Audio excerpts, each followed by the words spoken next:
People don't like to be on fire, but it's cool to be hit by a flamethrower.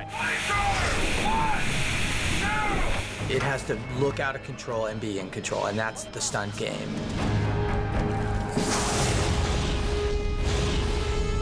Welcome to the set of The Thing. We're here watching aliens. We had a flame-throwing lesson, which was pretty exciting. And action! You do feel pretty badass when you hold one of those things. It's nice to be able to play with fire. The first time you pull the trigger on a live human being, it's kind of strange because, I mean, you're really torturing them.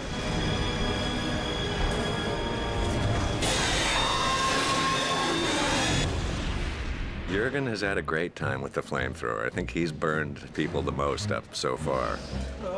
We brought all the cast out to our shop in the West End of Toronto and gave them time to play with the flamethrowers, get them accustomed to flame bars and another level of safety that we've introduced.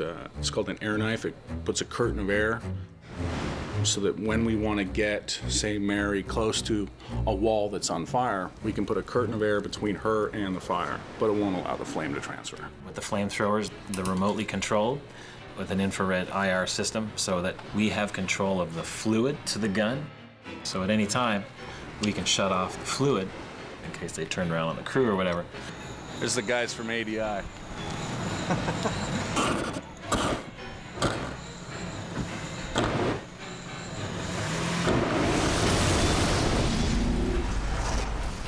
Someone being set on fire, not hard to do.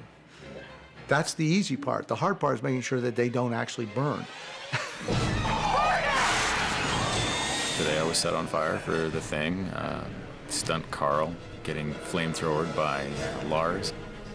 We did have a prosthetic head made of silicone incorporated into some of our protective clothing, but they wanted to see bare arms and hands, so using only our protective gel as protection. I had one arm exposed to the flame as well as my bare hand. They had a new case that they can sort of stretch it a little longer. That instead of only 8 seconds, you can have it burning almost 20 seconds. You could have really somebody running from A to B, going through doors and stuff and hitting stuff while still on fire. It really has revolutionized fire body burns in the film industry. It was coming from every angle. I mean, this guy was a ball of fire. It wasn't until I went down to the ground that I bumped a lot of the gel off on the desk going down. Then I could feel some heat on my elbow. First take one. The glamorous side of stunts right here. Today was a good day on the Juliet thing. I get burnt and go running in the kitchen to put myself out. Anything happens, there's fire and safety in this corner, there's fire and safety in that corner. The animatronic suit is probably 40 to 50 pounds on her back. It's a lot of work. So it'll be a total of 7 seconds before you turn around. Okay, I'm in the hands of the Fire for Hire guys from Vancouver who are the best in the industry. I put on a dry layer of Nomex, 2 wet layers soaked in this special fire gel. Then we put on my costume on top, sprayed me down with this fire gel, put 2 hoods on. The last hood has Pyrex glass for my eyes so that I can actually see where I'm going and not, fry my eyeballs. Yeah!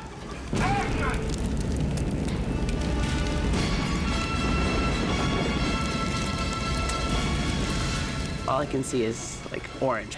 And then the flame tends to shift so you can see where you're going. The difference was the last take. There was so much fire that I actually, I couldn't see anything, but it was all right. Yeah, cozy like a hot tub.